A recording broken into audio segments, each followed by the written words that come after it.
Vuoi assaggiare una birra dove al suo interno scopri la specialità tipica friulana? Lumi Beer, il prodotto ricavato in 20 ettari di terreno coltivato a orzo distico, biodiversità, performance ambientale.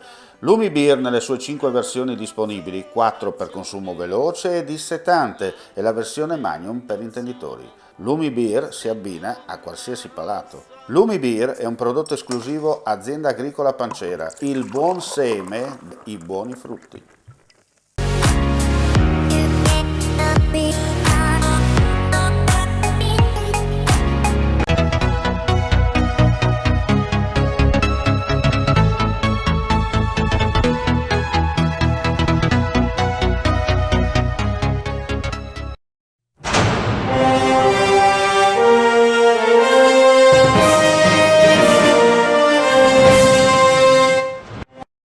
Gestivano il traffico e lo spaccio di cocaina che smerciavano nel centro storico di Venezia, ma con l'indagine denominata Fontego, i poliziotti della squadra mobile lagunare hanno interrotto la loro attività illecita.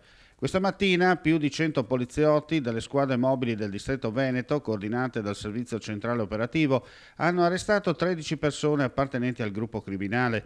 I provvedimenti restrittivi eseguiti dai poliziotti veneti sono stati emessi dal giudice per le indagini preliminari del Tribunale di Venezia. Molti degli indagati svolgevano una regolare attività lavorativa nel centro storico e sfruttando il lavoro come copertura si muovevano liberamente in vicoli e canali. L'indagine, grazie anche a numerosi servizi di osservazione, ha permesso di individuare gli appartenenti al gruppo, evidenziando l'esistenza della rete distributiva creata dall'associazione criminale, che aveva a disposizione diverse strutture logistiche come appartamenti, autovetture e mezzi di comunicazione dedicati esclusivamente allo spaccio. Gli investigatori hanno anche fatto luce sull'organizzazione interna del gruppo, evidenziando una rigida struttura piramidale con una rigorosa suddivisione di livelli e relativi compiti.